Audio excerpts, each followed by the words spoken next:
What's your I quit story?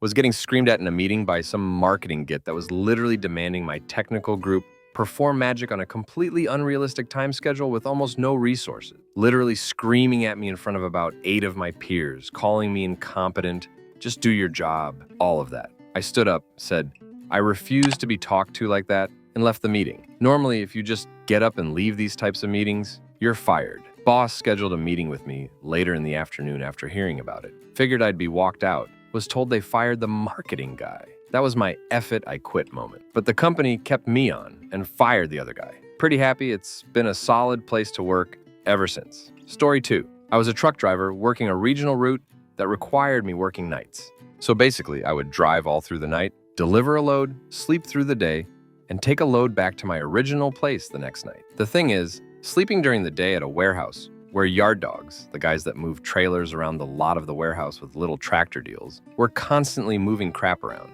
knocking into my truck, and oftentimes literally waking me up to move my truck. I was barely getting any sleep, and the only time I had to ever get a good night's rest was during the weekend. So driving to my first delivery, I told my manager I'm taking an extra day off because I'm exhausted and I have to get a few days of sleep. I was literally getting maybe 3 to 4 hours of solid sleep a day, and energy drinks were worthless at this point. They gave me the go-ahead. I dropped my delivery, slept as best as I could at the warehouse, and picked up the load to take back with a message from my managers telling me to have a good weekend and rest up.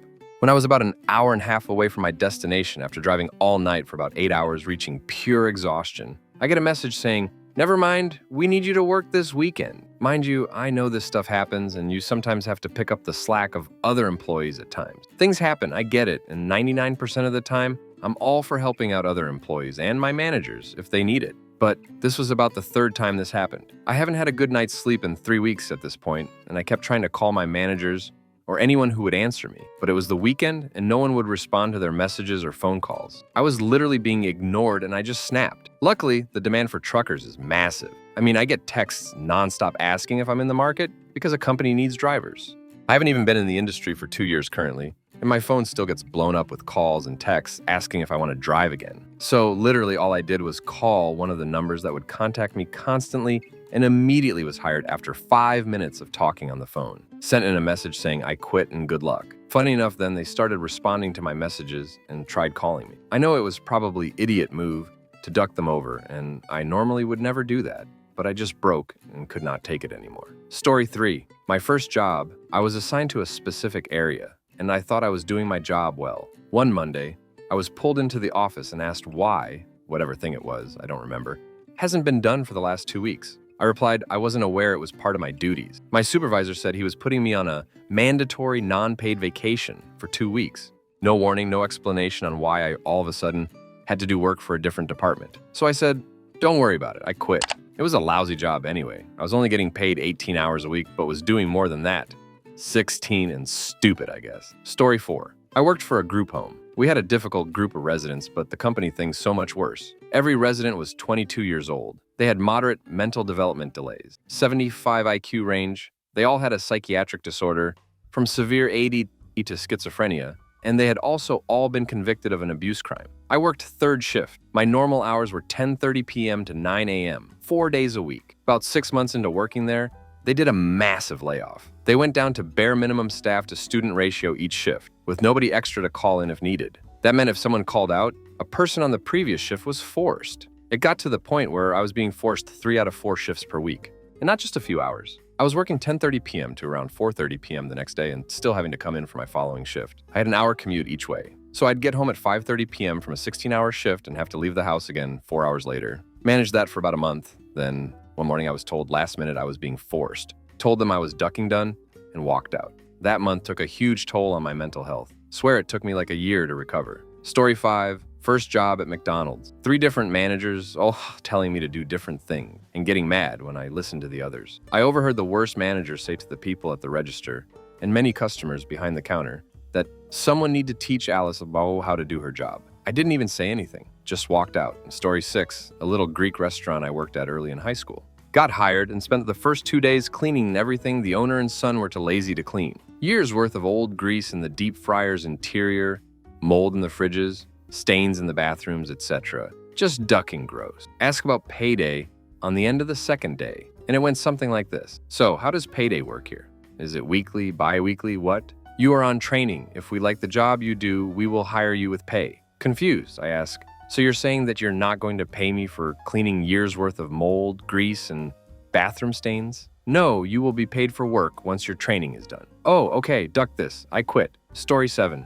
Worked at a Spencer's Gifts for a bit during uni. I was working and saw that I was scheduled for an evening shift the day before a morning exam. So I asked the manager if I could switch. She said no, the schedule is already made up. Went back and forth trying to negotiate with her. She ended with, "You're going to have to decide what's more important, the shift or your exam." Story 8. After taking a few days off work while my father was having a brain tumor removed and still checking emails and attending conference calls from the hospital, my boss gave me a new project. On a Thursday afternoon, she gave me a Monday morning deadline for a project that would take 8 days to complete. I worked 16 hours a day to get it done. When we met on Monday, she asked how my weekend was. I worked all weekend. Then she asked if I got to visit my dad in the hospital. No, I didn't get a chance because I worked all weekend. A couple weeks later, she pulled me into a meeting and said, "I feel like you were resentful because you had to work, and I feel like I was really good when your dad was sick. Maybe you're just tired. Are you tired?" She'd also make comments when I would leave the office on time. Not early, on time. It's great that you just get up and go when your day is over, like I have to go because I have a daughter, but you don't have any kids and you just leave at the end of the day. I don't live here. I don't go home and sit in a dark room counting the hours until I get to come back here. I'm also not curing cancer. Nothing we do here matters to anyone outside of here. I give you 100% when I'm here, but when my day is done, it's ducking done. I no longer work there. Story 9. I was fractured my orbital socket in an industrial accident. Another employee lost focus at the wrong time, was supposed to wait for a hand signal, and didn't. We had been working over 90 days straight of 14-hour shifts and living in crappy motel, a 45-minute drive from out work site. We were supposed to be on a rotation where we didn't work more than 3 weeks at a time. It was a close call and could have been a lot worse. I'm glad I saw it coming and had time to at least try and get out of the way. I got sent away after a night in the ER while the rest of that crew continued to work. After spending 2 or 3 days at home, the boss called to say that he needed me in Alaska in 2 days and that my flight was already booked. Told him I quit right on the spot. Story 10. I worked for a big chain tire store in a very rich part of town for a while. I was overqualified for the job, but it's what was hiring. One day I get a call saying another tech got fired for failing a piss test. I get in and our lead tech comes in with a torn bicep and has to be gone for a few months. So I'm now the most knowledgeable person in the shop, taking on a ton of extra duties and extra hours. So working 60 hours a week as the only tech with any diagnostic abilities, I ask for a raise, promotion. The guy that was hired on a week earlier, amazing tire buster but can't do any mechanical repair past changing an air filter, get a double promotion and a $1 per hour raise. Put in my notice on the spot. Story 11. Had a job that had flexible hours. I worked 7 to 3. Our clients left at 2 and I usually wrapped all my work up before 3. Well, our manager quit one day and this enormous took his place. He came in, began ranting that people weren't putting in 8 hours, started saying that he was going to report our department head to upper management. And the people that worked 10-6, he would try to force them into the office by 8. This guy was a massive. I actually completed the most tickets and mentored people one day. He pulled me into the office and told me he wanted me to stay later and that I was doing a terrible job. Asked this piece of crap to check the metrics, to which he said he didn't care. I just stood up and yelled at him. Turned in my notice, story 12. Got a summer job while I was in high school at a place that made fiberglass tanks. I was told I'd be doing groundskeeping and yard work. Figured I'd scored an easy gig of bombing around on a ride-on mower and whatnot. Nope. The first day I show up in a t-shirt and jeans, I was told the yard equipment wasn't ready. So they had me cut raw fiberglass for 8 hours with an X-Acto knife and no PPE. Being a dumb crap kid, I didn't immediately quit and did this for 3 more days. At least after the first day, I'd brought my own gloves and long sleeve shirt. However, on said fated day, 3 was when they were doing tank coating. So about 10 feet away from me are 2 dudes in full PPE. We're talking coveralls, rubber gloves, glasses, face shields, and respirators. 10 feet away from me, in a poorly ventilated room, spraying the exterior of a tank with presumably fiberglass coating. I only made it a few hours before having to go to the bathroom to puke. Was told to quit being a pussy and go back out on the floor, so I fortunately had a moment of not being a stupid kid and said I quit and walked home. Both parents were mad when I told them I'd quit. Joke's on them though, because a few years later that company hit 2 dudes. Whole place got shut down permanently. Story 13. Joined a call center with the obvious shady pay structure. They said the calls are inbound, so I thought, hey, that's not too bad then. Turns out the inbound calls were generated by their robocall system, indirectly implying that they were Google, but never saying so, and We were directed to use some dubious answer if someone asked, "Are you Google?" After getting yelled at and cussed out, and constantly getting people who had been called many times before and were clearly irate, I just got up and left in the middle of the day. I also complained to Google that these guys were pretending to be Google, and these guys were crap scared of getting complaints like that. Seriously ducked up people. Story 14. I was doing a manager's job without the title or pay. I was asked to train all of our new seasonal staff without any additional pay. I was pulling 12-hour days without being paid for all 12 hours. Then I had my yearly evaluation. She gave me an average rating, and when I asked what I could improve so that I could get a pay raise next year, she said there was nothing I could do. Let slip that they would only be giving an exceed rating to one person per store. Performance didn't matter. The minimum wage also happened to be bumped this year. I was making more because I had been there for 5 years, but we were informed that those of us who had been there and were earning the new minimum wage would continue to just earn the same amount, meaning a person who had started a week prior was now making the same as someone who had been there for 10 years. Then, one day, my alarm didn't go off, so I missed my first day in 5 years. I panicked, called my assistant manager and told him, and got to work. We had just hired a new manager, she touring the store with some higher-ups. She took that opportunity to chew me out in front of them. I apologized profusely for being late, but that wasn't good enough. She decided to scream at me for only telling my assistant manager and not telling her. I called the store, he picked up, he told me he would tell her. She decided she didn't like me, so she cut my hours in half. The only reason why I kept the job after all of that was because they were still giving me full-time hours, and I knew I wouldn't get that anywhere else. Well, if they're just gonna give me 20 hours a week, duck it. So I handed in my 2-week to a manager I had worked with and loved. New manager took personal offense to this too, and started talking crap to everyone who would listen. So instead of working out my last 2 weeks of shifts, I just stopped coming in. I was going back to school anyway. I didn't need their reference. I heard that a month later there was a mass exodus. So glad I got out when I did. There was also a GM that took glee in bullying. Last time I walked by the store, he was still there. I take petty pride in knowing that I make double what he does now. I know that's gross and petty, but he was an ass. Story 15. I worked at a well-known pizzeria in my city for a while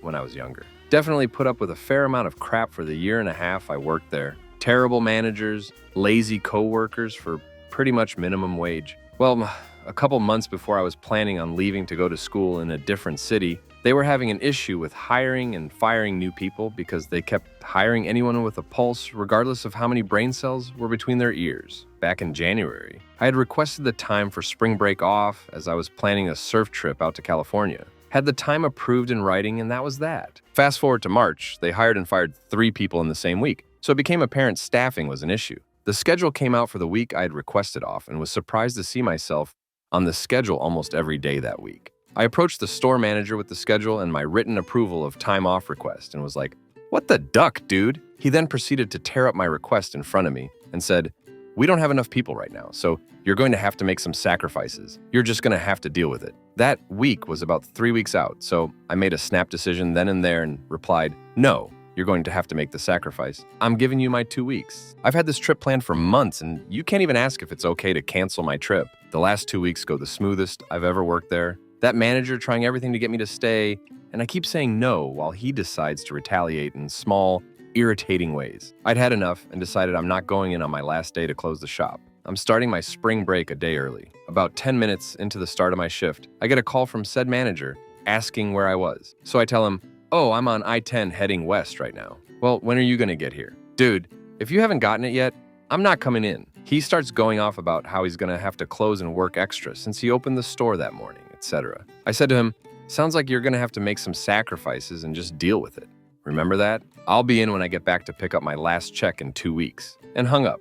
Definitely the most satisfying way I've ever quit. Story 16. Kind of long. Sorry. I was a manager at a company where the executives were ineffective. I worked 60 hours a week most of the time and had to do all of my director's duties because he didn't understand our systems. The work environment was also pretty hostile and passive-aggressive. People cried on the job daily in other departments, slightly less in mine. Managers and staff would snap at other departments the same way the executives did because of the stress. I tried to take care of my department and make sure they weren't being abused or taken advantage of. I had 3 days leave for a death in the family, but had to work every day from home and the funeral itself. It was especially vexing because it was to redo the same thing every day that my boss would just forget to complete and need done again the next day. I brought this to his attention, as well as all the other issues, and he said he would try to do better. Months went by and it got worse. Finally, our team sat down with him and told him things needed to change. I told him that the environment was more hostile and aggressive than ever,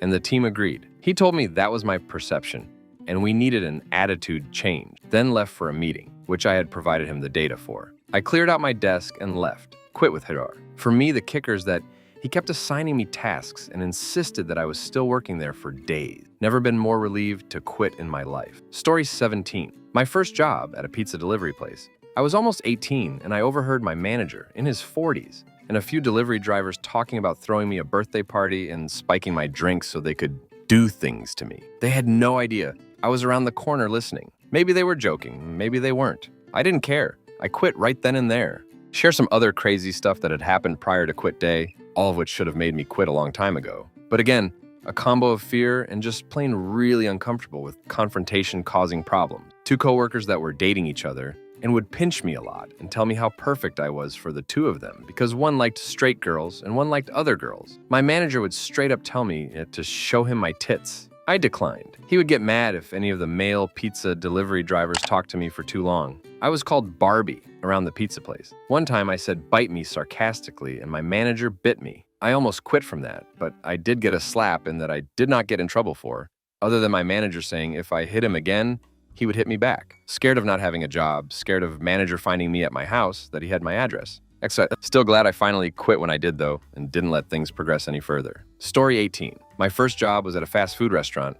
I only lasted about 3 months. The manager was sleazy, the employees were straight up lazy. I had to mop up one day. There was an area in the kitchen where you kind of have to lean forward so you can slide the mop under a counter. The manager decided to come out of the office and just stand behind me and watch. I looked at him and asked, "Is there something wrong?" He said no, but just wanted to make sure I cleaned correctly. Right, because there was no worry about how well I cleaned the rest of the kitchen. But now that I'm bending over, there is. I immediately stopped and walked out. Story 19. My first job was working at an Amazon distribution warehouse. Granted, I had no idea what I was getting myself into, but I figured, hey, I need the money for bills. Starting off there was interesting, to say the least.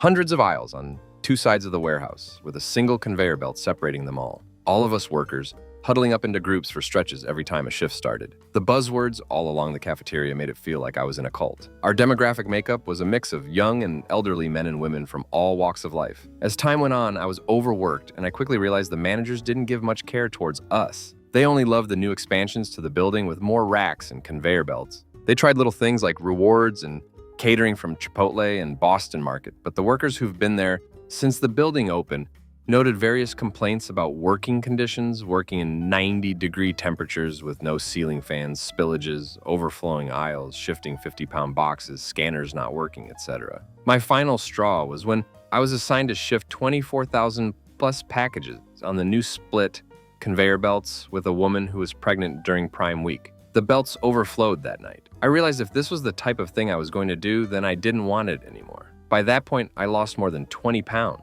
I weighed 107 when I started, and when I quit, I was 51 pounds. I quit after 5 months with no regrets. Story 20. Had a catering job at this restaurant. We had a big event and had to move all the furniture downstairs. The event lasted until like 2 a.m., and then they made us move all the furniture back upstairs while all the servers were literally sitting there counting their tips from the night that we didn't get any of. Ended up getting off work at 4 a.m., and they expected us to be back at 8 a.m. for a breakfast event. Said duck it, I quit and never went back. It sucks when you are the hardest working person at a job and get no recognition. Story 21. 16 and working minimum wage at a movie theater. For a while, it was great fun. Got to go see movies for free on my off days. Free popcorn from whatever was left at the end of the night. Escorty coworker who showed me her boobs. Then new manager came in. I'm sure a lot of us have had this type. Overnight, no more free movies, no more free popcorn. She drilled a hole in the wall between the office and the concession line to make sure we were constantly working and never talking to each other. She was a huge fan of the phrase, "If you don't like it, then leave, you're all a dime a dozen." Final straw came when I was working the box office with a line out the door, and she walked in with her 6-month-old screaming kid, put her in the box office, and told me to watch her while she counted drawers. 9 of us quit the next week, the day before Phantom Menace came out. He might have been lying, but a coworker claimed when she was near tears about what she was going to do without half the staff, he handed her a dime and told her to go hire some more. Story 22. I'm a nurse and I was working in a nursing home 2 years ago. I need a liver transplant for medication used to help treat my arthritis. I was still healthy-ish and able to work at the time. One of the downsides to my liver decompensating is the inability to control my blood sugar, which would drop down into the 50s. Low blood sugar can be dangerous, makes it very difficult to focus. It makes it seem like you're drunk and high at the same time, at least for me. During one shift, my sugar dropped twice. The first time, I ate some protein and took a break to get it back up before I started passing meds. The second time, it was in the low 50s. I asked for someone to come take over for me, so my husband could pick me up and take me to the hospital. After an hour, they came and told me that there was nobody available, and then I would have to stay to the end of my shift, despite the fact that there were 4 RNs sitting on their asses in their office. I called my husband, crying because I felt so bad and so frustrated. He freaked out and drove to my work while on the phone with the State Board of Nursing and the County Health Department. He came in, packed my things, helped me walk to the supervisor's office, and went ballistic. I have never seen my husband angry. We've never fought, so seeing this was kind of scary for me. After lots of swearing, while still on the phone with the County Health Department so they could hear the exact conversation, he told them, I quit, and we left. I have the most insanely incredible husband. I always say I had to move 1,400 miles to find my best friend and soulmate. Story 23. Not necessarily an on-the-spot quit, but it's still a good story. I'm a Canadian backpacker that has been traveling Australia. For the past 3 months, I have been working for a prawn company. At the farm, I was very mistreated and lied to on multiple occasions, so I wasn't too fond of the management in the first place. Management has known that today is my last day for a few weeks now, but I don't think my manager remembered. For anonymity purposes, let's call my main manager Alan. His real first name starts with an IDK, what else to call him? Anyways, my job on the farm is to mix probiotics into the feed using small cement mixers. I work with another backpacker as well. Let's call him Jake. The mixers are in a large shed that has a concrete floor and an open wall to the rest of the farm. This part is key because little food particles can fly out of the shed onto the dirt outside. This happens quite often as it's hard to put all the feed back in the bags without spilling. Around 5 hours into our shift, Alan drives up to the shed and tells us to clean up inside the shed because the big bosses and investors are coming around to see the processes of the farm. So Jake and I sweep up all the dropped food and tidy everything else up, then continue mixing. An hour after we cleaned, Alan comes around and starts yelling at us about how there's prawn food all over the dirt right outside the shed and that we need to use a broom and sweep it up before all the big wigs come and see it. He also told us that we are useless workers and that we are lucky to have our jobs. Jake and I don't really care because it's my last day. I can handle it. Alan leaves us and we start to clean up. We start sweeping up the dirt, prawn food, and then we realize how silly sweeping prawn food off of dirt looks. Jake gets a fantastic idea to leave it for now and start doing it when Alan's bosses come around. I loved the idea because there's no way Alan would get mad at me in front of his bosses. Eventually, Jake spots the boss's trucks driving up to the shed. It's game time. We get the brooms and a bucket and we start sweeping. All of the managers, including Alan, hop out of their trucks and walk over to us. We are in total view of them and I can see some of them look confused. One of the higher-ups starts asking us questions about the probiotic process, and I can tell he's trying to avoid the YTF, are you guys sweeping dirt? That's on a dirt road? Eventually, after a few questions, he says exactly that.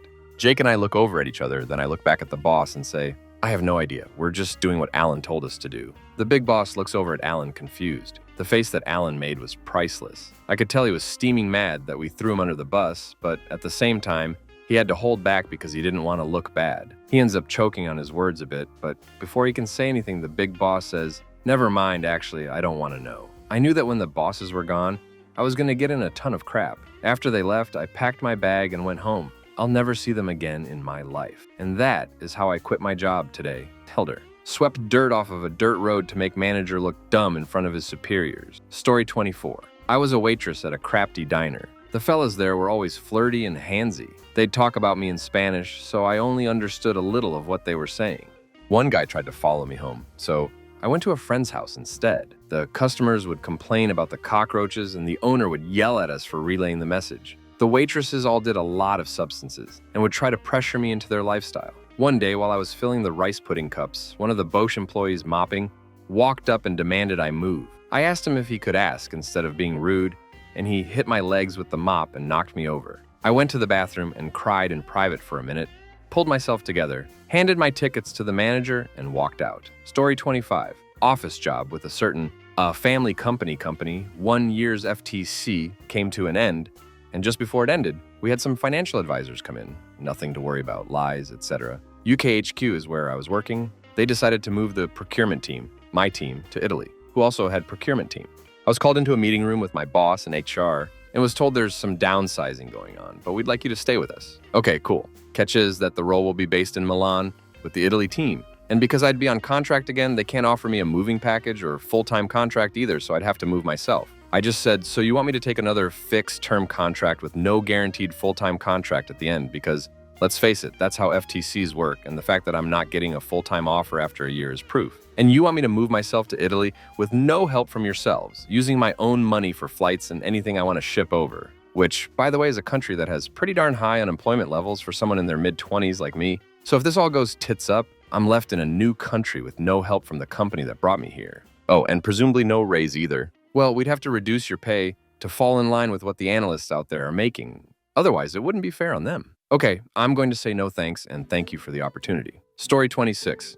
First job out of the active duty military, I just up and quit without a set job in place of it. I will be the first to say I definitely made the mistake of overloading myself between reserve duty, master degree classes at night, and working full-time. But I also felt like the company told me a lot of misleading info just to get me to take the job because they were having a hard time filling it due to poor pay, bad hours, and a god-awful culture. When I interviewed with the company that I took a job with right after I left the military, they definitely pulled a bunch of BS switch-aroos in terms of what I would be doing, the hours worked, and benefits.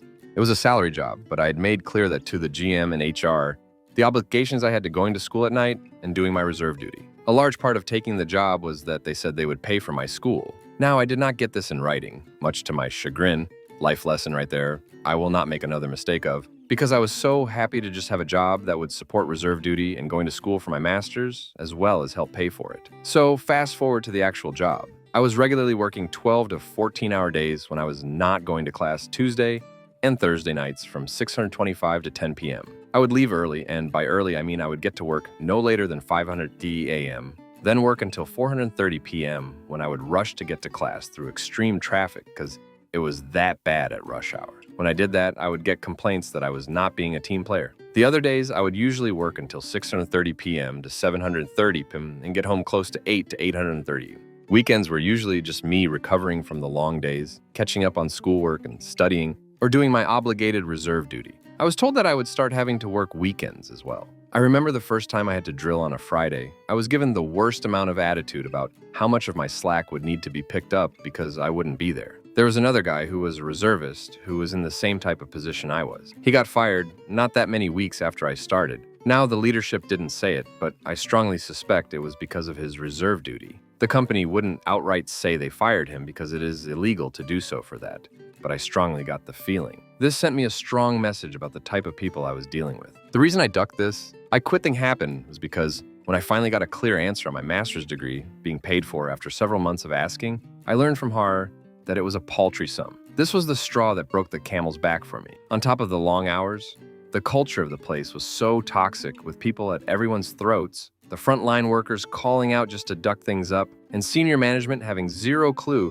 how to hire and retain people. Hint, the company was run like a post-private equity buyout for those of you who knows what that means. After just several months, I was extremely exhausted and was receiving harassment from the GM that I needed to be a team player. Basically, he was strongly hinting that I should quit school, pushed me to say, "Duck this, I quit." I actually didn't say that, but I quit by putting in my 2 weeks notice out of the blue and they just sent me home. I also learned that thanks to my school hours and disability rating, I could apply to the Valet program and have my school paid for and get additional money to live off of while I went to school. When I did put in my notice, the GM gave me a long speech about how I would never find a job making what I was making for less hours and better benefits, how the company would be just fine without me, and how much of a mistake I was making. He got let go by his bosses a few months after I quit. When I was there, all he ever did was tell me story after story about how much loyalty was rewarded and how the place we were at was going to be his legacy and he would die in the job, etc., etc. Guess that didn't happen for him. I think the biggest thing I learned and that everyone should realize is that the interview process is just for a company to decide that you will get a chance to work for them, but it is a two-way street. Just because you accept a contract doesn't mean you are an indentured servant and stuck for life. Within the first 3 months, either the company or you will figure out that you are going to stick around. This is especially true for the younger generations. Every time a company sends out its senior members to go on and on about loyalty and sticking around and how to grow within the ranks, just remember it's a pretty quick ducking LinkedIn search or Google search To figure out, all of these senior leaders have jumped around a ton. So if you want people to be loyal, then pay them a ducking fair wage and treat them well. And don't act all shocked that people leave at the first chance they get, because from the top down, the company has created a culture that treats people like garbage. I know we like to say people quit their managers, but sometimes they quit because the whole system is one giant duck you to human decency and mental well-being. Story 27, my father's story. He was a 22-year-old millwright, and he had been working for the company for 4 years. He asked for a raise because one was given to a coworker who had the same job. He was told that his coworker has kids and a family to provide for, and that's why he was given a raise. And since my dad had no children at that time, he didn't need one. My dad applied for a job that paid almost twice as much with great benefits. He gave in his notice, and the manager said, "Will you stay if we give you the raise you wanted?" He declined and worked for the second company for 35 years and retired last December. Story 28. This years ago, but I saw an ad on Craigslist asking for a restaurant manager, an assistant manager. I had spent the last 5 years or so living out of state, managing an Italian restaurant, so at the very least I had experience. The first problem I ran into was that it didn't tell you what kind of restaurant it was. It didn't really tell you where it was, and it gave an overall larger commercial area that spans 2 towns. I kind of just emailed and said, "Hey, I have experience and I'm interested." Weeks go by and I forget about it. I got a random email back after about 6 weeks asking if I was still interested. I went in for the interview and everything went well, and they offered me the job and I said yes. Then after I'm hired, they call me and say, "Hey, we don't want you to train here because you're going to be their boss, and we don't want them to see your training." I thought that was weird. They almost sounded scared of their own employees. So then they tell me that I'll be training in another state, roughly 50 minutes away. I had already put in notice with the other job, and I was trying to see the good, so I agreed. So then my first day of work, they take me aside and say, "We're not going to make you the assistant manager right away. We're going to just give you the title of manager. So you're above a lead, and you don't answer to anyone, but you're not the assistant manager. We want to ease the employees into this." There was that phrase again. Once again, they were trying to somehow take the long way into getting the employees to accept me, and I honestly didn't know what was going on. So I complete my 6 weeks of training, and I'm ready to start at the original location. My first day of work, I show up, and literally they told nobody I was coming. They didn't introduce me to anyone. People didn't even know they had hired a manager. All of a sudden, I just showed up one day with a name tag that said manager. I then learned that the district manager and my store manager are best friends. And furthermore, the district manager is married to her sister. I then learned that one of the longest-term managers there and her son work there, and he's a manager as well. I then learned that 2 of the employees are cousins with those managers. So it seems everyone knew everyone, or rather everyone was seemingly related. They then proceeded to always schedule me with another manager, so I never was in charge since the other manager came in first and was the official closing manager, or I'd work during the day when the district GM was there running things. Things are pretty rough at first. The employees hired were pretty rough around the edges, most of them coming from one of the hardest parts of town, and their attitudes kind of reflected that. They were loud, they questioned authority. One of them talked of punching a manager. There was constant gossip. I kind of was drowning in misery most of the time, feeling like the odd guy out, and that everyone thought of me as a joke, and worst of all, I couldn't do anything about it. I had zero authority. The only bright spot was I was still making more than everyone else there outside of my direct boss. So they were paying me really good money to essentially be a standing git. As time went on, I started spending my work days talking to this girl that worked there. I didn't really think much of it. We talked almost every day for a good 2 months before we agreed to hang out on Halloween. I remember sitting in her garage, pretty ducked up on God knows how many beers. She lived with her parents, and her dad just kept feeding me beers, and since I thought he was pretty cool, we liked the same music, etc., I happily was drinking them. All of the sudden, before I know it, everyone is gone, and it's just us 2. She confesses that she likes me, and I'm kind of blown away by it. So, long story less long, we start dating, and at first nobody is none the wiser, even though she wasn't a manager. We started taking the same days off, and I think people finally figured it out. Rumors started to fly, and it made them upset that we stayed quiet about it. About 6 months go by, and I'm pulled into the office by my manager. She says the employees are uncomfortable about me dating this girl, and that from now on we can't work any shifts together. I lose it, saying that the district manager and her are literally family. 2 of the managers are mother and son and live in the same house together.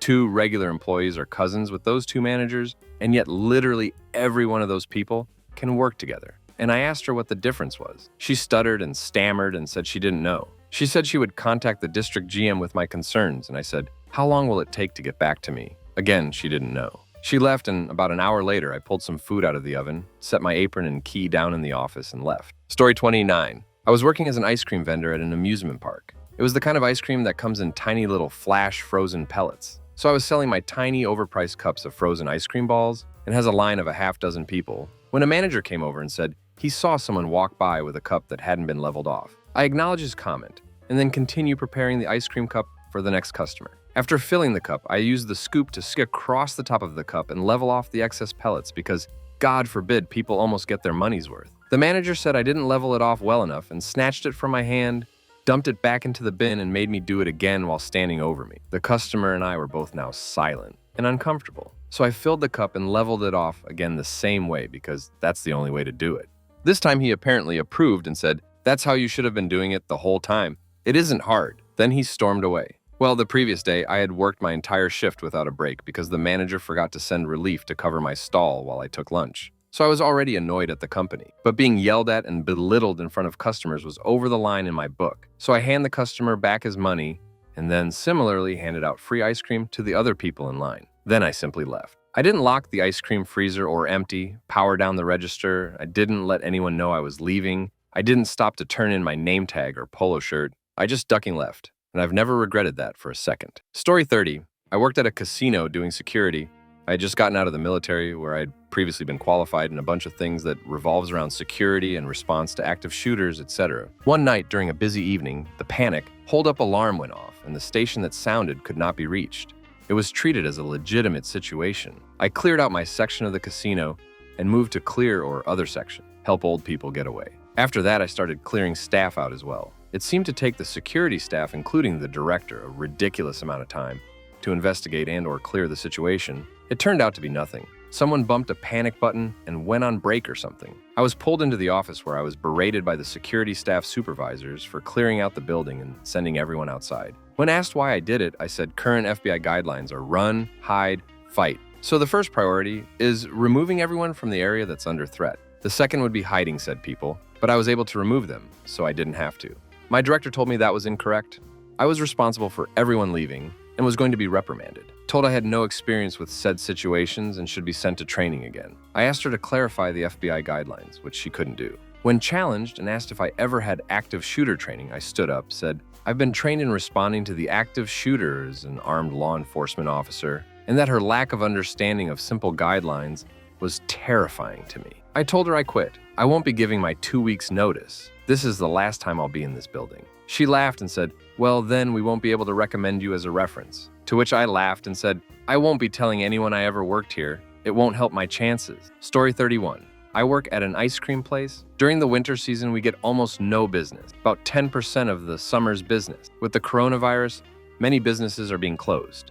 I had to leave early one day because my mom did not want me at work.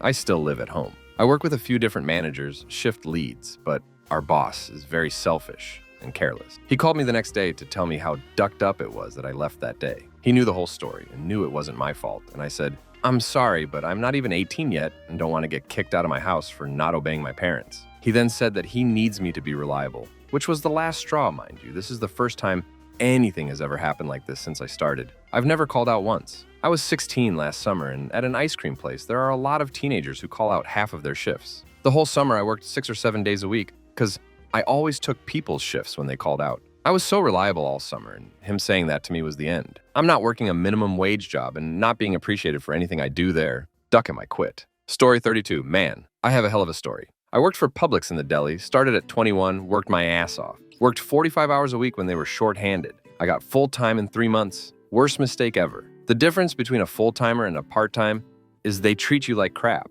Now I had a great set of managers. 95% of the managers were amazing people. The job itself was hell. Once you became full-time, you work ridiculous, grueling 12-hour shifts.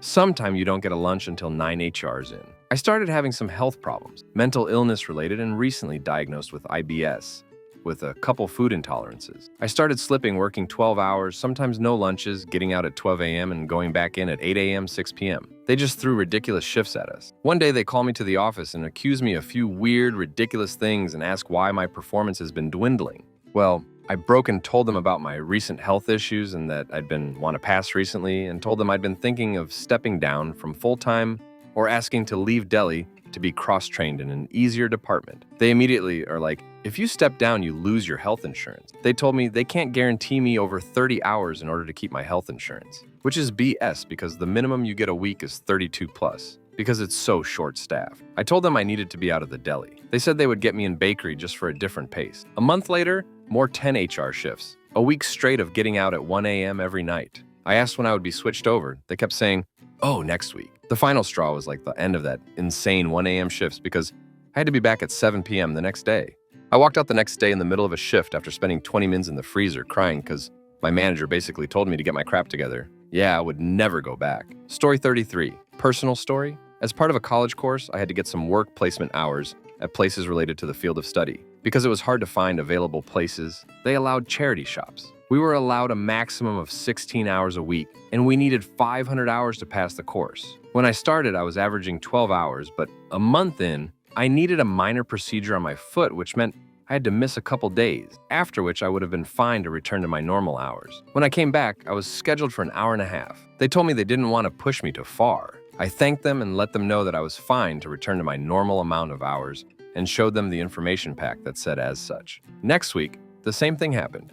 An hour and a half for the whole week. There were others from my course volunteering there who were still getting 16 hours a week. The third week, I asked for my hours to be increased only to be told that it wouldn't be fair on the others. I stayed for 5 weeks after my hours were cut before I said duck it. If I stayed, I wouldn't have met the course requirement. It wasn't the only reason I left, but it was the final straw. The general manager was a bit of a git, but the assistant manager was cool. Story 34. I started smoking when I was 14, and I tried quitting several times. The smell of tobacco was so alluring. The thought of it brought mild euphoria. I couldn't get rid of the positive associations that went with my smokes. One hot day, I played racquetball for 2 hours with a friend. I was dehydrated and spent when I got home. The kind of spent where your body refuses to do anything. I ate and lit up my post-meal smoke and it didn't take but about 2 minutes before I threw up violently. I went to bed early and slept late. The next morning, when I went to light up my first cigarette, all I could think of was the smell and taste of vomit. I put out my Marlboro and swore I'd never smoke another one. I haven't. Story 35. Back in '01, I was working at Blockbuster as a cashier. My boss called me up and said that there was some new policy that said men were not allowed to have long hair. At this time, my hair was around my shoulders and I had been growing it out for about a year or so. I was not about to cut my hair because duck that. So I told my boss I am not cutting my hair. He said something about how it was policy and they could work with me if I cut it a little or something. I was like, nah, man, I'm not doing that. I quit, and that was that. Story 36. Started clerking at a law firm after I graduated law school. The guy who hired me was a partner, let's call him Greg, and he definitely didn't actually like me, but they needed me, and I didn't work with him directly, so it was sort of a non-issue. Everyone I worked with absolutely loved me. I was always called on to do extra tasks, which sucked in a way, but it was because they loved the work I did and knew I would always get crap done. Greg would give me small assignments here and there, never follow up on them, and then get annoyed when I would ask him about them. Like, hello, your client needs this crap done. But whatever, not my problem, I guess. There was always just this silent hostility. So I tried to avoid him as much as I could, but OFC, it still makes for an uncomfy work environment. I was hired because of this one particularly large case. Like, we had 4 different attorneys all working on it exclusively. It was so much.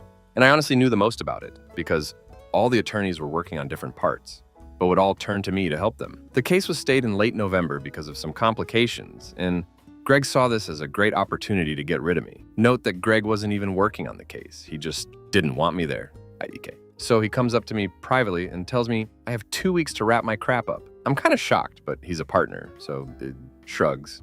I guess I do what he says. Eventually, I start talking to the attorneys on my case about what they need to know for when I leave, and all of them are like, WTF are you talking about? Lo and behold, Greg hadn't told anyone else about trying to fire me. Nah, he did that crap secretly, and was likely going to say some crap about how unreliable I was when I just stopped showing up for work in 2 weeks. Well, the firm kind of imploded.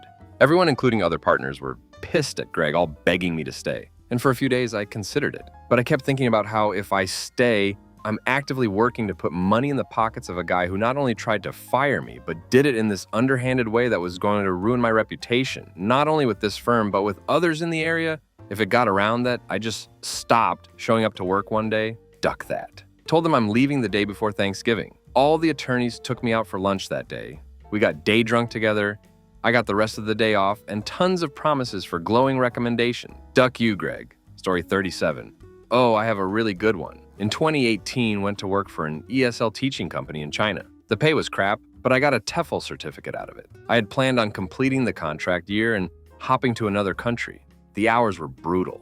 Classes were poorly managed, and we had few adequate supplies, but I had no other job opportunities in the US. To say it was stressful was an understatement, but I got through it. I took on 2 other under-the-table tutoring gigs for food money. After 8 months of working like this in a polluted city, I got walking pneumonia, but I didn't realize that's what it was. Because I didn't have access to an adequate hospital and all my coworkers, also sick, just wound up on an IV drip for a day and were released to go back to work. I started refusing social outings and sleeping every chance I could in hopes that I would recover, and I didn't. I woke up on a Saturday morning in January 2019 with a 102-degree fever and feeling like I got hit by a truck. I told my boss I wasn't coming in. She was livid and insisted I go to the hospital to get a doctor's note for proof. So I got up, walked to the closest clinic, waited 6 hours to see someone, and got cough syrup, bufferin, and a 3-day leave of absence for my efforts. Spent the rest of Saturday, Sunday, and Monday in bed. On Tuesday, I returned to work to discover that my boss suspected me of having another day job, and she was also angry that I had called off work at such a vital time. It was always a vital time at our center for her, because we were understaffed and she was disorganized. I dropped my tutoring clients. On Wednesday, my health began deteriorating rapidly. By the end of the day, I could barely speak, and I was coughing so hard I was gasping for air. I woke up at 3 a.m., painkillers and fever reducers no longer working, throat so rough I could hardly speak, and wheezing. I called my PCP based in the US. They told me that my health was deteriorating so fast that I had an estimated 24 hours to decide whether I was going to risk my life by staying and checking into a clinic, which were poorly funded, understaffed, and either gave too much or too little care, or coming back to the States. I whipped out my credit card, gathered what little remaining savings I had, and got the first flight out of the country. I packed my bags and tossed whatever didn't fit in 2 suitcases. It was a lot of stuff. I didn't care. I left my portion of rent and utilities with a housemate and let my landlord know what was up. Both were completely understanding. On the plane, my eyes started producing some nasty green discharge, so that was cool. I called my boss after clearing customs, telling her I wasn't going to be returning to work. I checked in with my previous coworkers a couple weeks ago to check on them during the COVID outbreak. They told me that they were all fine and that my boss had been fired a couple months ago. I've been working odd jobs in the States since then, and I'm not really sure what I'm going to do, but at least I'm not sick. So last winter sucked, and Miss Rona had better stay tough away from me. Story 38. I know I am late, but this is my disgusting story. A friend of mine killed himself nearly a decade ago. When I requested the day off for his funeral, my request was denied. I had to go to work after going to the funeral of my 21-year-old friend. I was an event captain, so I had to be the face of the staff for the contact of the event. I tried my hardest to put on a happy face, but I failed. My mood was crap, and the event contact complained to my boss after the event. The next week, I was scheduled as an event server for my whole schedule, less hourly pay, less tip percentage. When I asked my boss, I was told that I had been demoted because of the complaint from the prior event. I quit on the spot. I should not have been forced to work that day, and I should not have been demoted for being in a bad mood after burying one of my closest friends. Duck that place. Story 39. I had a real pos person for a boss once. My role was pretty senior in the company. I was brought in to fix the company in a bit of a mess. Some of the partners had bailed, and the owner was making a go on his own. I was responsible for all of the revenue and expenses. After a month on the job and asking since day one, I had yet to see the books or meet the accountant. I started to get a bit worried about how the accounts were handled and even a bit concerned about if there was potential criminal activity as it was a venue. So there was a lot of cash moving through the place. He was also a misogynist, and when I wanted to promote one of the longtime, really solid female employees to a bar manager level position, sorely needed and not that much of a salary change, he immediately argued that women couldn't be managers. About 2 months in, still no books.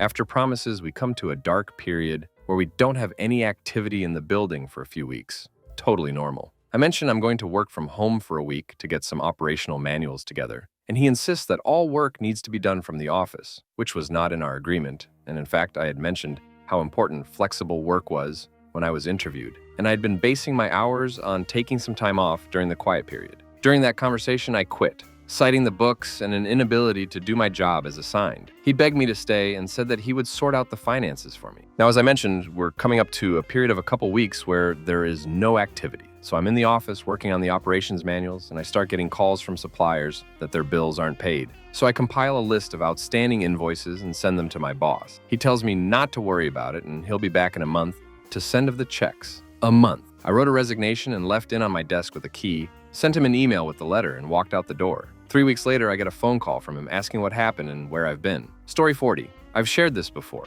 but it's a great story about some coworkers that had enough of the crafty owner of the restaurant we worked at. It was a Japanese restaurant that had a really high turnaround rate. Like, they literally had a help wanted sign taped to the entrance at all times because people quit all the time. The main reason why was because one of the owners was a huge git who loved to yell at people. I saw so many people come and go. Most usually lasted only a few days. There was a sushi chef there that had been there for a while, longer than I had been there. He was pretty cool, and we got along great when we worked together. His girlfriend also worked there as a cashier, and a lot of times they were scheduled together. One Saturday that I was supposed to be off, I get a call from Carol, the git boss, asking me if I could come in. Apparently, Max and his girlfriend had both just straight up quit and walked out of the restaurant. The place was pretty small, so usually it was just the cooks in the back, the sushi chef, and the cashier, delivery driver. So when they left, they basically left the place empty aside from the cooks, who did not speak English that well. I decided to take the shift for the extra money, and when I got there, Carol was already there behind the sushi prep area making orders. She usually didn't come in at all on weekends, but would still watch the security cameras occasionally from her laptop at home, and if she saw you standing around doing nothing, she would call and yell at you. It turns out that was exactly what she did to Max and his girlfriend. She kept calling them a bunch of times and yelling at them about petty crap, and they had finally had enough. Carol showed me the security footage of Max yelling at her over the phone, hanging up, then taking off his apron, and both him and his girlfriend flipping of the security camera and walking out. She was showing me because she couldn't believe how disrespectful they were and how they could just leave the restaurant like that when there were customers in it. Even though she was trying to play the victim, I knew damn well what she was like, and she just pushed them too far. Hell, I would have loved to do the same thing various times, but I desperately needed the job at the time. Last I heard of them was that they both got jobs at the sushi place that was competing with the restaurant they walked out on. Story 41. I worked as a server at a fancy theater. We were all students, but were expected to be professional servers, even though they hired everybody without experience because there was such a high turnover rate. So New Year's Eve comes by. Nobody wants to work, and my best work friend, female, volunteers to work that night. The night is a huge crap show. The manager already had some existing anger issues, and because of a misunderstanding, he thought my friend was trying to steal money. What could have been talked out easily escalated to him pushing her against a wall so hard that she dislocated her shoulder. She went to the hospital after because the police told her that she needed a doctor's confirmation if she wanted to press charges. 1 week goes by. She decides she will not press charges, and the guy is still working there. She is getting no shifts, and when another server gets sick, she just takes the shift and shows up. The manager that pushed her and a higher manager that also worked there call her into the office and tell her that she is fired. I just took off my apron and walked out with her. After 1 month, about half of the staff also quit, and it really ducked them over. Story 42. Working Roy Rogers in my senior year, a bazillion years ago.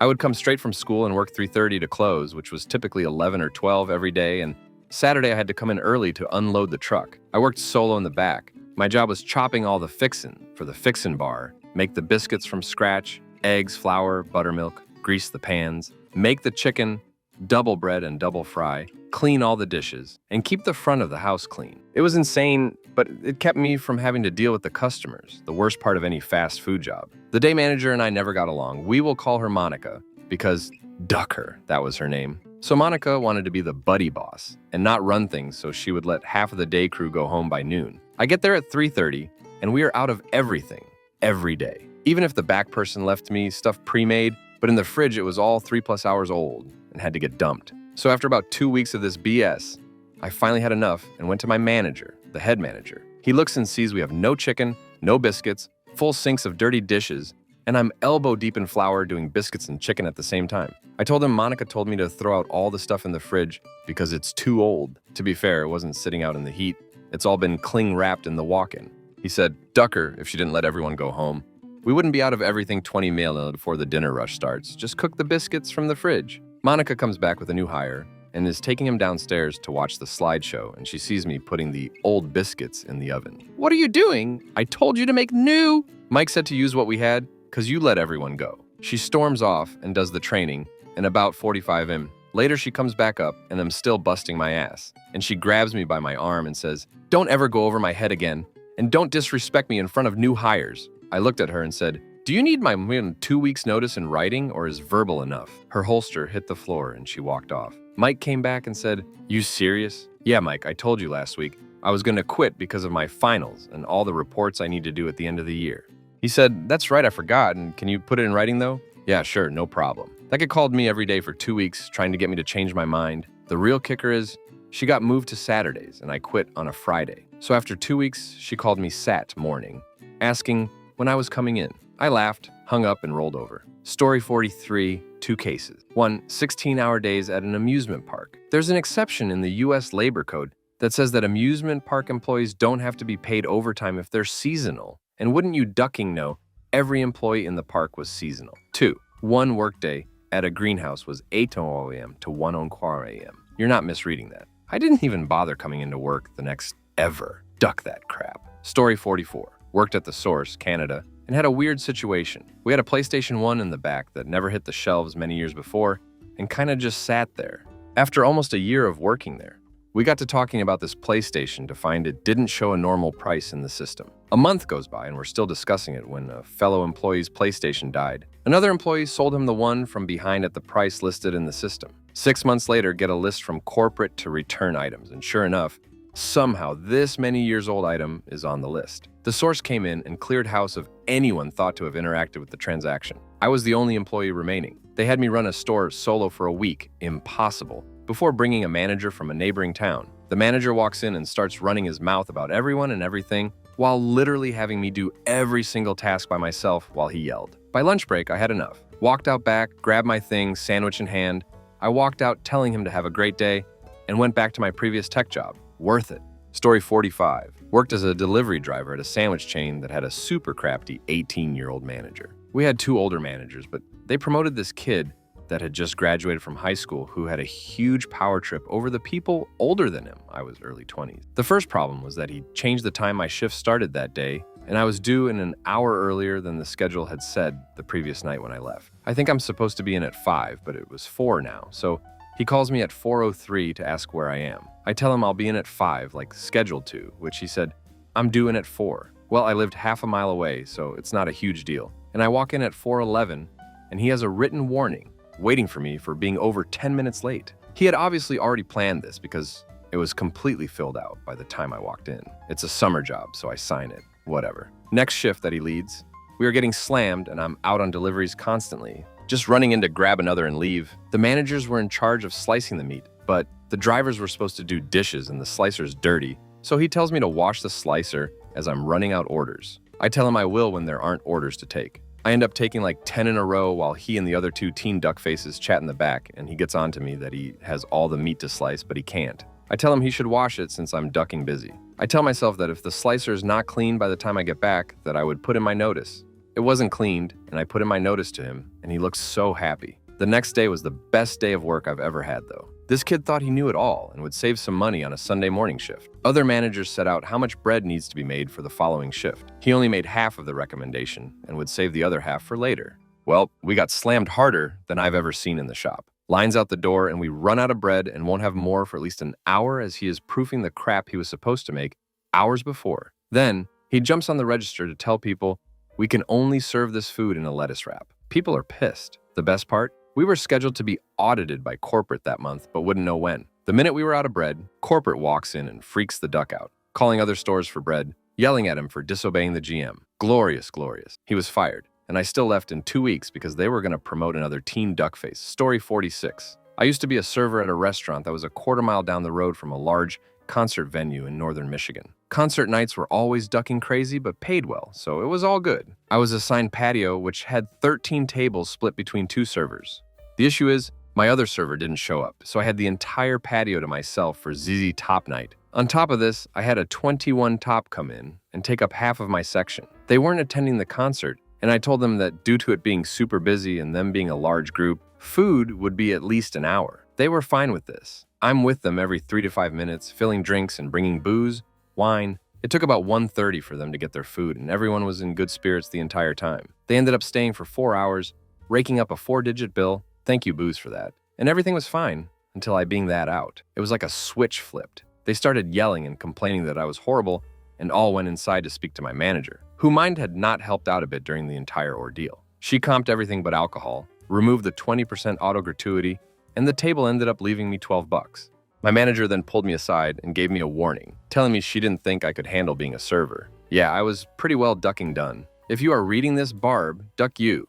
You were the worst boss I have ever had. Story 47. At my last web development job, I was working under probably one of the most disgusting excuses for a human being I've ever had the misfortune of sharing an industry with. We were working on a very important, complex project along with a junior developer who'd joined us earlier in the year. This manager was the senior developer, so he was mentoring this junior, quotes explained later, and was in charge of the general progression of the project. During the course of a project, he was making life hell, rejecting code without so much as a glance at the changes, being a complete control freak, denying anyone any autonomy in their work, not sharing any of the planning with me or the junior on the team, so we never had any idea how much work was left to do, and trying to get me fired by removing my access to production servers and deliberately adding breaking changes during demos with the client. He decided at short notice in the last 2 weeks of December that year, short notice as in texted the boss at 2 a.m., that he was going on holiday and wouldn't be back until the new year.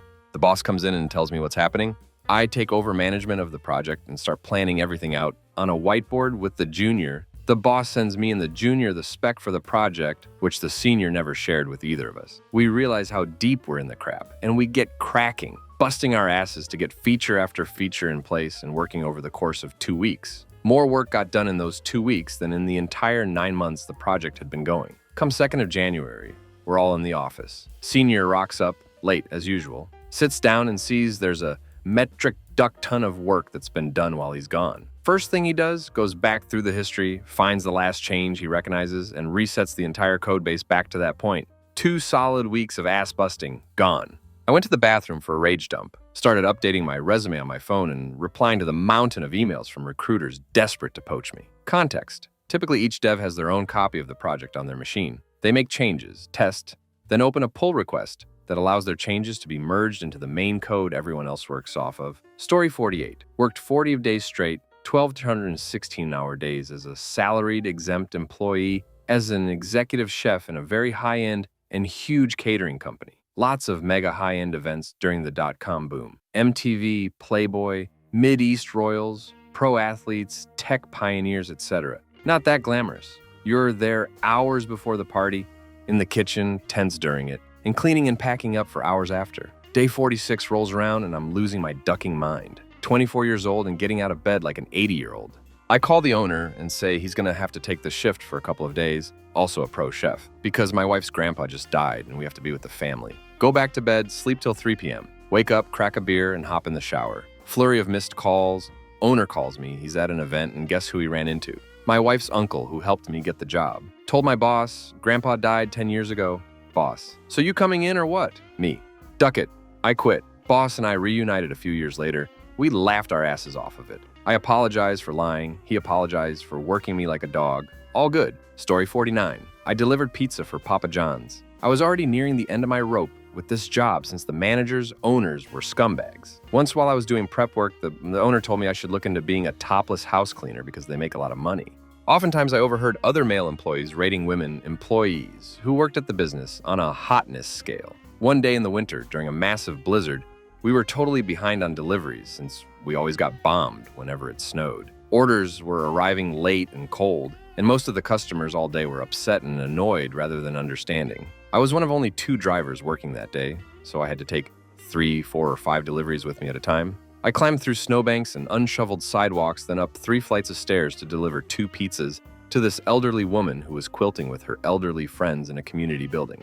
The order total was $24. She handed me a coupon she had for a free pizza and told me she spoke to the manager, and it was fine that she only paid $10 because she had a coupon. I had never seen the coupon before and wanted to confirm with the manager this was okay, but I had left my phone charging in my car 3 flights of stairs down. Also, I had 3 other deliveries getting cold and didn't really have time to mess around over a coupon, so I just took the coupon and figured I could sort it out later with the manager. When I was finally getting checked out for the night, I was $14 short because of the coupon. I explained to the manager. I made the decision to accept the coupon because of the circumstances, and he told me that the woman never told him about the coupon, nor did he approve her using it. He then informed me that I was going to pay the difference. I said, "If you make me pay $14 out of my own money for that woman's pizza, after risking my life all day to deliver pizza in this blizzard for this company, I'm walking out right now and I'm not coming back." He said, "That's fine. I filled for unemployment, citing all the harassment I witnessed and experienced, but since I had only worked there 3 months, I didn't qualify for unemployment. Story 50.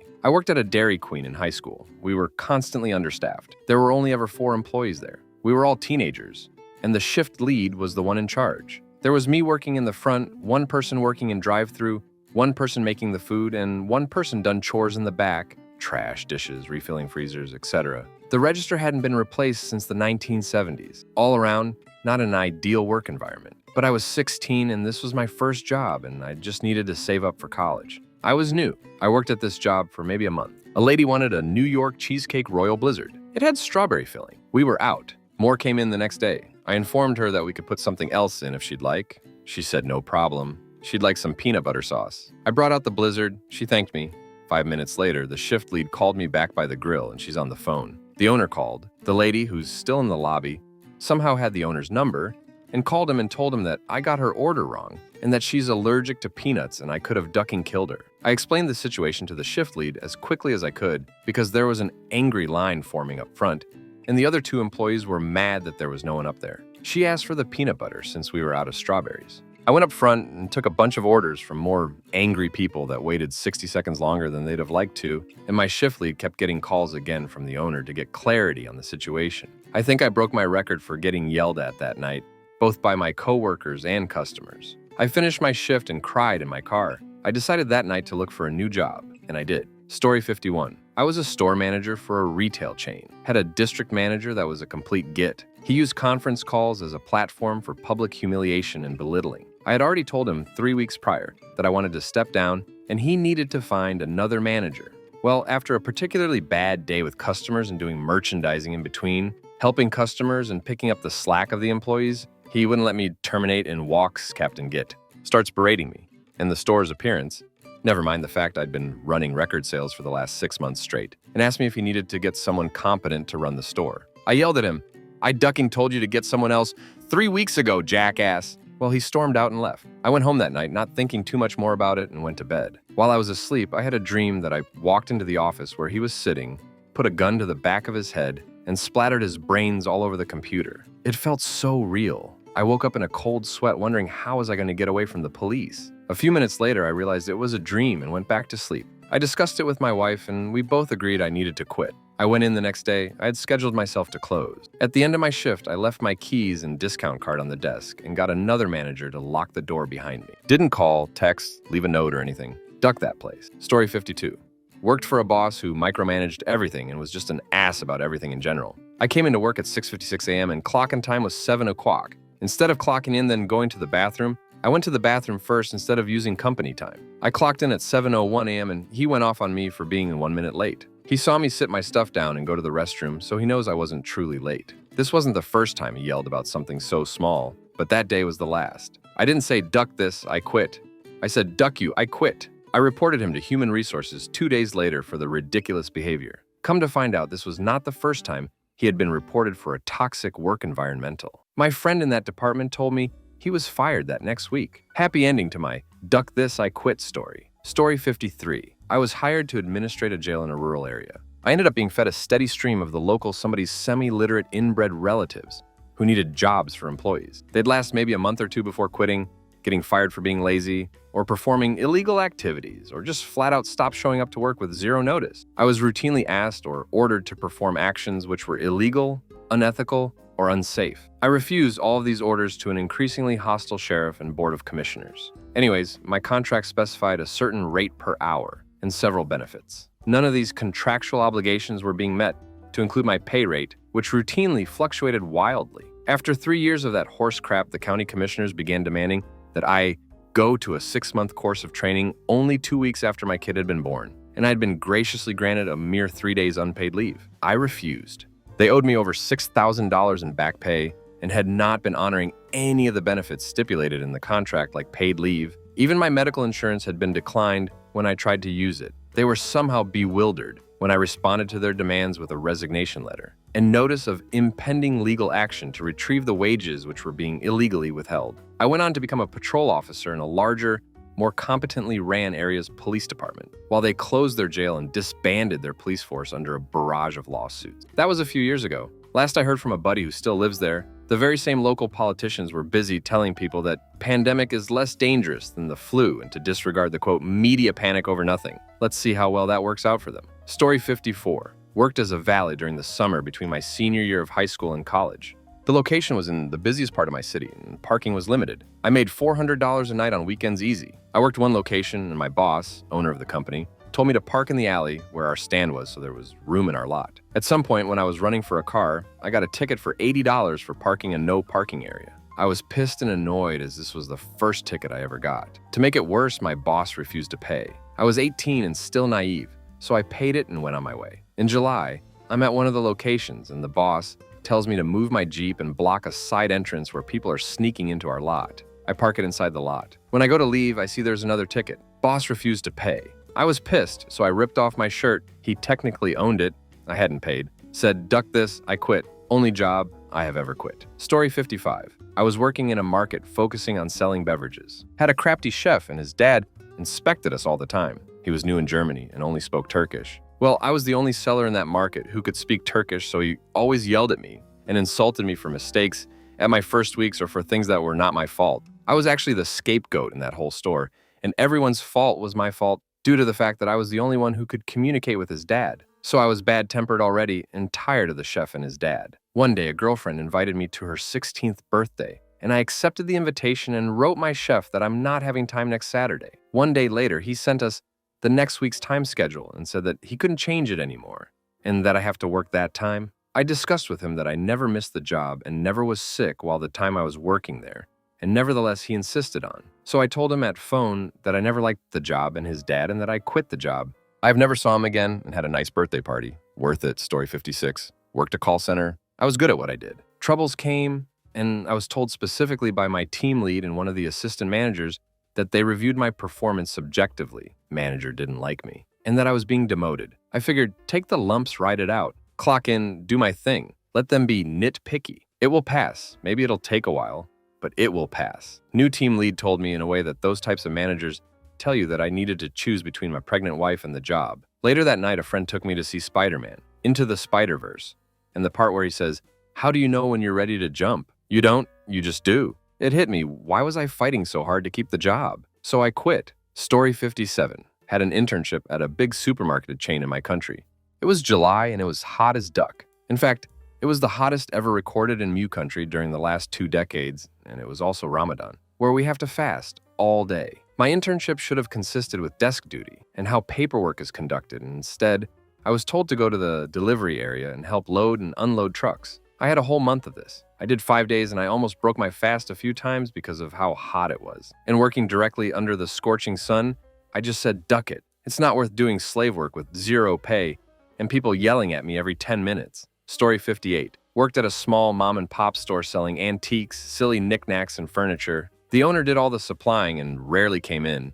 Had hired a CEO to manage things plus a manager and a shift leader. This was like a 3-1 ratio of bosses to regular associates. They were never on the same page, and I constantly had different expectations. Don't do any tasks except talk to people. Clean the store if you're not busy. One time I noticed that we ran out of a dress that was selling well, and we had more in the back. I brought the missing sizes out and started steaming them near the front of the store when we were slow, so that I could put them out on the rack. I got in trouble because I should have been doing nothing. Another time I got in trouble for rearranging a few things. The next day, someone had bought the item I moved after it had sat for weeks being unnoticed. It was my first sales job, so I needed some direction and help on how best to interact with people. I was clear about these needs. I had no resources, and when I asked for information, like facts about the furniture, she told me, I'll get back to you. One day, the owner was there, and a bunch of people came in at once.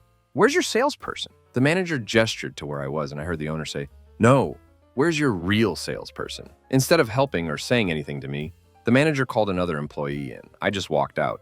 Got a job 4 days later at a company I love with a leader who has clear expectations, listens to my struggles, and offers real solutions. Not everyone has the ability to change jobs, but I hope everyone can find one that treats them well. Story 59. Asked for a small raise after 1 year, $1 per hour, and was making $20. I was underpaid, and we all knew it.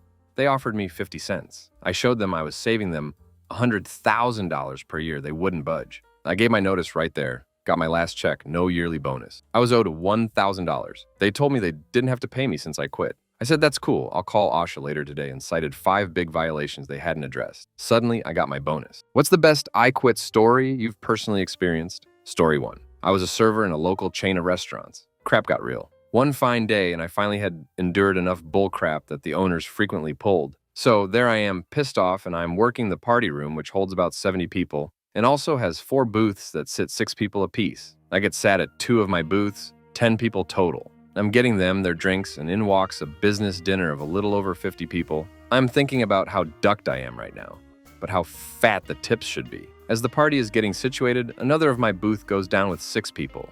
I'm none too pleased. I let the tables know I would be right with them for their food order after getting the drinks for the party and brought them out some bread in the meantime. I get the new 6 Tops drink order and start in on the party's drink order.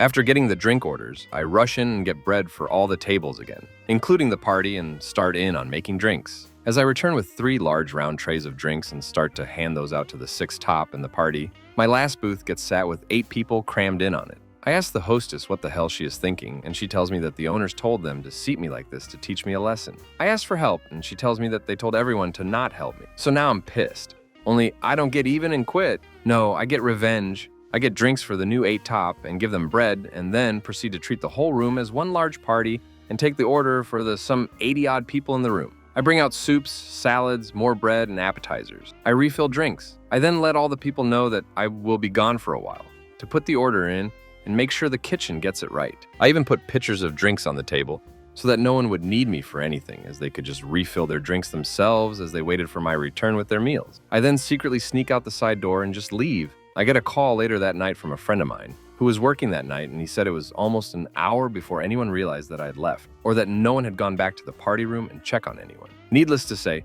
management ended up having to comp all of their meals, drinks, appetizers, and alcohol that night to a total somewhere in the neighborhood of around $3,000. Felt ducking great. Story 2.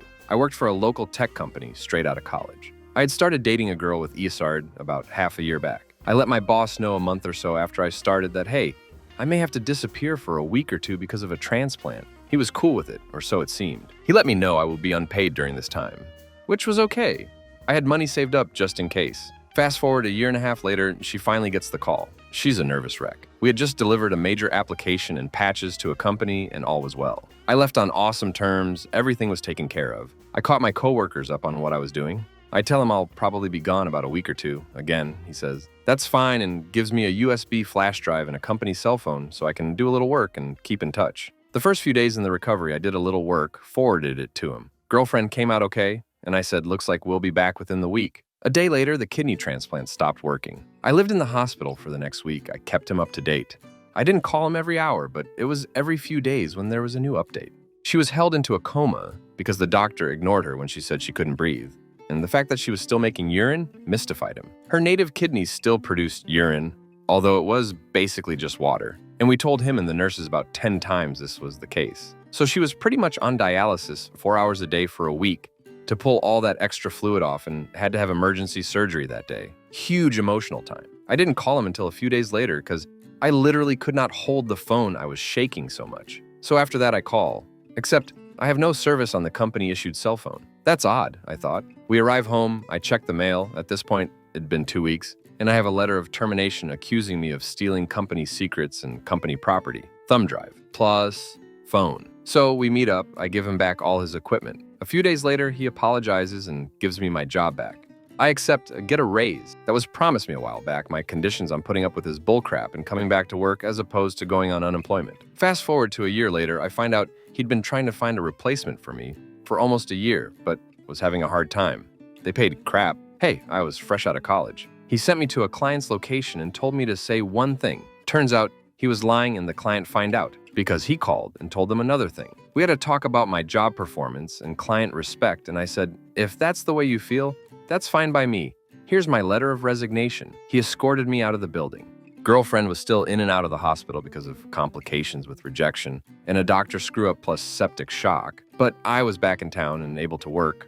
Transplant was out of town. I got an offer the same day to work for the former client making 3x as much as I did, and the client terminated their relationship with my former boss. They caught him making another lie, semi-related to the work I was doing, because I told them the truth. The largest client, my former boss, had dropped him like a bad habit. Story 3. I work at an ISP currently in the call center doing tech support. I got hired the same time as a guy who shared my name, and during training we went by Team, our shared name, which was fun for shenanigans. Once during training, we were partnered on one phone, one person taking calls and the other listening and providing support. A customer was super angry at him, so I took over the call pretending to be a subvervisor. At any rate, about a year after we got hired, they really started ducking with us, not the least of which was a system put into place where everyone in the call center would have to pick new shifts from a list, and your stats determined your place in line. About the third one of these, they started happening every half year. We were both pretty far down the list. I was fourth from the bottom. He wasn't much better off. Unpleasantly, the time you had to come in, why we couldn't call our selection in, I have no clue. And pick your new shift was determined by our order in line, not our current shift time. So for a 3 to midnight guy to wake up to pick a shift at 9 a.m. the next day, not easy. So my friend missed his shot. When it was my turn to pick, there were more than 4 slots left. So I thought, hey, not bad, he can choose from the 3 or 4 left to him. Not so for missing his appointed time.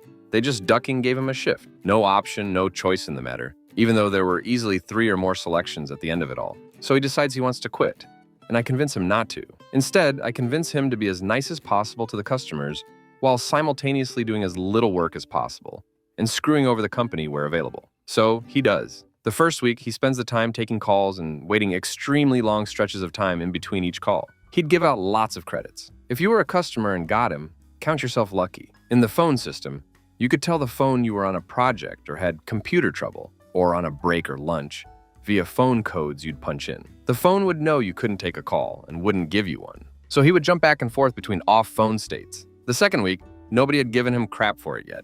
So he quit taking calls. He'd log into his phone perfectly on time for his shift and spend the entire day switching the status on his phone. His breaks and lunches were perfectly on time. Finally, near the end of the week, he gets a talking to from a manager. He promptly doesn't care. Third week, he starts showing up hours late, leaves hours early, puts in his timesheet as having been there all along. Best part, his supervisor is a lazy pothead who has no business supervising crap, and so he lets timesheets auto-approve themselves without checking. So, come the end of week 3, my boy has accrued paid time, for which he did not work, and his direct supervisor approved it. Next evening, a manager comes by with a piece of paper and tries to convince him to sign that he will go into the system and re-alter his timesheet to reflect accurate times. He refuses on the grounds that the paper is literally just a word printout, not any actual documentation or HR-approved statement, and has no obligation to sign idiot. So the manager walks him right then and there. Turns out the manager ducked up. He didn't take him to an exit interview, so they called him to come back in and get paid for an hour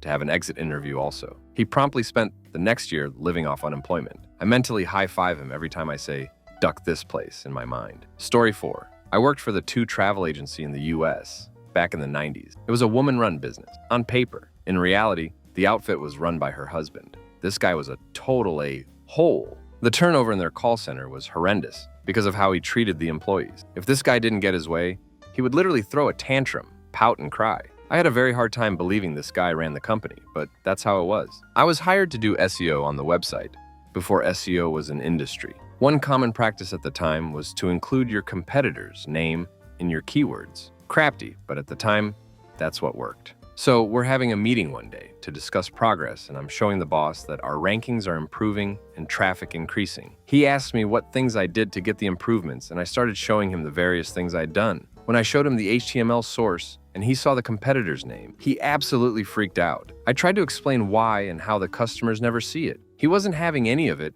and started to chastise me and telling me to go back to my cubicle and fix it. I'd had enough of this a whole, telling me how to do my job when he could barely use a PC, let alone use a browser to navigate the internet. By the time I had got back to my cubicle, I had had enough. I went back into his office, interrupting the rest of the meeting, and told him what I thought of his treatment of me. We got into a huge yelling match, with me telling him I quit and him yelling, "You're fired," and to get out of the building. They owned the whole place. The argument moved over towards my desk next to the call center. I got so fed up with him, I told him how much of an a-hole he was, how poorly he treated his employees, and he could take the job and shove it. At one point, he gets up in my face, yelling at me, and I didn't back down. I came right back and stepped into his face, at which point I could see the fear in his eyes as he stepped back, cowering, as if I was going to hit him. I grabbed my gear from my desk, said my goodbyes to my coworkers, and left. I made sure to have that argument and dress down of the boss in front of the call center slaves to give them some satisfaction. I talked to the guy in charge of the IT department the next day, and he said, Everyone enjoyed seeing that a hole get taken down a notch. The big boss was rather reserved for the next week, clearly taken back by what happened, but he quickly turned back into the whiny little a-hole he always was. To this day, I have no regrets because the guy was a ducking a hole and deserved to have someone finally call him on his bullcrap. I really felt sorry for his wife because she was one of the nicest people there. Story 5. When I was 21, I worked at a cheesy hotel resort in Phoenix. I had to hustle drinks from the restaurant bar at the top floor of the 10-story resort to the people at the pool, ground floor obviously. It was a pretty fun job actually. I got a lot of exercise. The customers were pretty fun, drunk, having a good time. I spent most of my time outside and I made really good tips. I wasn't too fond of my boss though. She seemed really immature, harping, vain, just kind of why.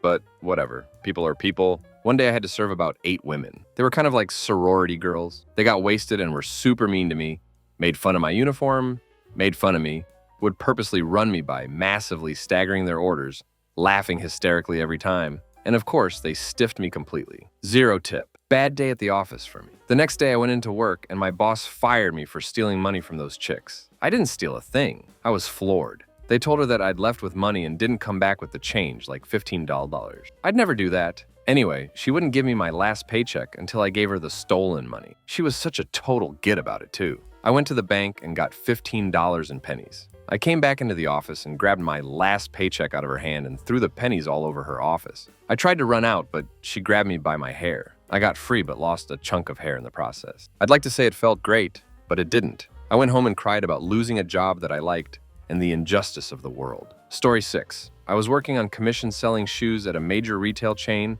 trying to earn enough money to pay off my college debts so I could finish up my undergrad work. Crappy job, but I worked my ass off and was making $25 per hour through a combination of hustle and memorizing the stockroom. Just before the school season, very busy, new corporate policy comes down. Instead of 10% commission on shoes, we now get minimum wage plus 3%. We're given the option to accept this or leave. Store manager sits down with me to explain this, asks me to stay on because I'm his best seller. I ask for a pen and a piece of paper, and once he gives them for me, I start doing math for him. If I sold $2,000 worth of shoes in an 8-hour shift, a good but not great day, I'd earn $170 under the old system. Under the new system, I would have earned under $100. I finish doing the math, look up at him and say, "If they cut your pay by 40%, would you stay?" He said no. I thanked him for his time and gave my notice. Story 7. I've got 2. I was working at a local small-time grocery store where the manager was a complete idiot. He was the type that knew because he was in power, he would duck with you. This one day, this manager, let's call him Bob, asks one of my friends, coworkers who worked in the grocery department to clean the washroom. This was usually my job, being the store cleaner. But Bob told my friend he had to do it because he didn't think my friend was busy enough. My friend goes into the washroom and sees an overflowing toilet and walks out immediately. He grabs the phone, presses the page button, and announces to a store full of people on a Saturday, "Bob is a ducking pussy. Duck you and duck this job. I don't give a crap about your overflowing toilet problem. Clean your own crap, pussy." Then my friend left like a boss. Story 2. This one is something I did myself. I was working at a fast food joint to pay off bills while I waited for a better job. On my first week of work, I realized how crafty the management there was. I asked my manager if I could take the Saturday 2 weeks away off. He told me to write it in the time off book, so I did. 2 weeks later, I come in and see that I've been scheduled for the day I booked off. I approached my manager about it and he asked me, "Did you write it off in the book?" I replied yes. He then pulls out the book to try to prove me wrong and sees I did in fact book it off. He then says, "Well, that's too bad, bud. You're going to have to come in." Since I was in during a morning shift, I knew only 2 other employees had seen the schedule, so I asked him if he can change it before anyone else sees. He told me I had to look for someone to switch with. All week I looked, but no one could take my shift, so I told my friend I wasn't coming in on that day regardless. Saturday comes, one of my coworkers texts me and asks me where I am. I told him I wasn't coming in. The manager gets on the phone and asks me in an intimidating or trying to be tone, "Why aren't you in today?" I replied, "I told you I couldn't come in on Saturday and you wouldn't listen. Now you know that I definitely can't come in." He tries to intimidate one more time and says, "You know, you're in a worker prohibition period, so this does not look good for you right now." Without hesitating a second, I said, "That's great. You know what's worse? I also quit." Click, turned off my phone. Never felt so boss. Story 8. My best friend and I worked a minimum wage paying job at our local movie theater. For the first year we had the job, things were great despite the horrid pay. We were in high school, so we only needed money for gas and going out anyways. Our managers were young, awesome college dudes, and we worked with a ton of people our age. During the slow days during the week, we would play games in the arcade and hold employee fighting game tournaments, eat all the popcorn we wanted, and just sit around and chat, assuming all of our other responsibilities were done, which they always were. We were happy because the managers respected the work we did and gave us a lot of privileges. And they were happy because when we did work, we took it seriously and did a damn good job. But of course the owners, who don't know anyone by name, know nothing about how their own theater works and were rich stuck-ups, decided that the theater needed change, which involved firing all the great managers and giving the employees about 20 more new responsibilities with no pay increase. We were already working for well below the legal minimum wage, which had been legally raised twice since we started there, yet we saw no extra pay. They hired 2 new managers who were both over 40 years old, crazy, an S. They would constantly hit on our fellow female employees who were our age and say slanderous, sexist things to them. This started to make us mad, since these were our friends they were hitting on. And one of the employees sat down with them to talk about their inappropriate behavior and said the police would be notified if it continued. Guess what? They fired him a day later, and that's when the crap storm started. My best friend and I decided that we didn't want to work there anymore, but instead of just giving a 2 weeks notice, we wanted to see how much we could get away with. The next 3 weeks were the most fun I've ever had on a job. We showed up late and left early for every shift. We didn't wear our uniforms. We would often use the mops as swords and have battles in the middle of the halls. We played Tekken 4 all damn day. We ate candy straight out of the storage room closet, filled a large popcorn bucket, 2 gallons or something, with icy sipped from it as we worked. We would bring our DSCs into work and race each other in Mario Kart in front of the managers. We were both fired, and we both regret nothing. Story 9. More of a collective ducking over a bad boss story than anything, but I think it fits. I worked for a small AT consulting firm that had the absolute worst human being imaginable as the president and CEO. He shorted employees on their final checks. He made female staff members cry. He berated employees constantly. He made us work weekends for free. And aside from all that, he was just a bad human being. The half a dozen of us that worked together during my time there got to be pretty close. We all managed to get out of Dodge within a 3 or 4 month period and proceeded to try taking as much of the company with us as we could. Some of the stuff we did included reported the company to a software piracy organization. They ran everything in the office and several clients on completely pirated product, sent anonymous paper letters to all clients of the firm listing the various unethical business practices and horrible employee treatment our boss was guilty of, created a company page on jobvent.com and posted absolutely scathing reviews of our former employer. The review page grew to 15 or 20 entries, so obviously more ex-workers were weighing in than just the 6 of us that started the page. Clients of the firm read the reviews as well. Once our non-competition clauses expired, some ex-employees went on a massive client poaching campaign. The firm housed a web server that had all client websites on it, 90% of them being websites of law firms, and all client email was routed through. The boss didn't have a backup system in place for this box and was lazy when it came to changing passwords after employees quit. Someone remoted into the web server one weekend and low-level formatted the drive that housed all client sites. For most clients, their sites were a total loss and had to be rebuilt from scratch. The ex-accountants got together, compared notes, and forwarded a long letter to the CCRA, the Canadian version of the IRS, with a long list detailing all of the fraudulent tax practices the company was guilty of. Our Vancouver-based support guy turned off his BlackBerry on Friday afternoon, moved out of the company-funded condo he was living in over the weekend, and FedExed the keys and phone back to the boss for Monday morning with a note saying, "Don't ever contact me again." Story 10. Okay, so a few summers ago, I was working at this very popular seafood chain in Louisiana. I was there for nearly a year. One day I come in and it's a Saturday night. In 5 days, I'm leaving to go to Chicago for Lollapalooza. Also, during this month, my girlfriend is visiting her friend in Utah for a month, so I've been basically alone for weeks. A little background. I was a busboy at this restaurant. It was ducking horrible. Hated the management. They were literally the crappiest people I ever worked for. Constantly rude to employees, underpaid everyone, you name it, they did it.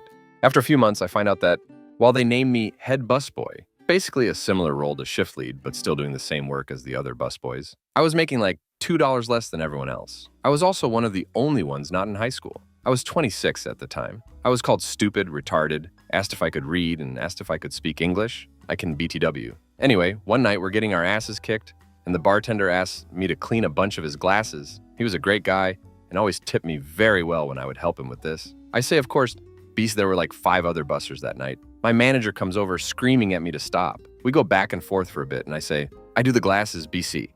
I don't make much and can make like $50 more if I do the glasses." She goes on to tell me that I'm not a valued employee and if I don't like it, I can quit.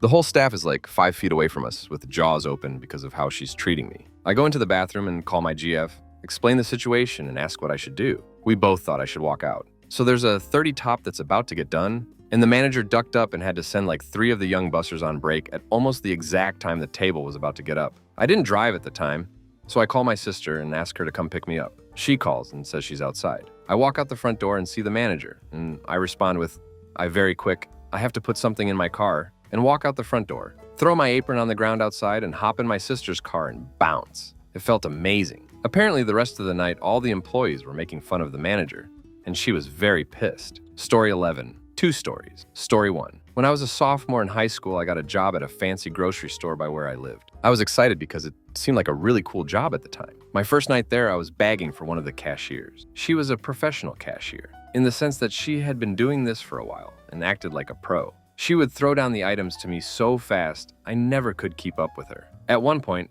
a little old Russian lady starts getting rung up. She has an attitude and keeps telling the cashier that she's late and needs her to go faster. She's yelling, and I can see that the cashier is getting pretty frustrated. Finally, she scans a carton of mozzarella cheese soaking in water and throws it down to me. Only problem was, she threw it way too hard and the container exploded, covering me and the counter in water. The Russian woman starts belittling the cashier and calling her names as I ran to get paper towels. I come back and the cashier looks at this little old lady and just says, "Duck you get," and throws off her apron as she storms off. I was left standing there, dumbfounded and shocked, not knowing what to do. It was definitely an interesting first experience.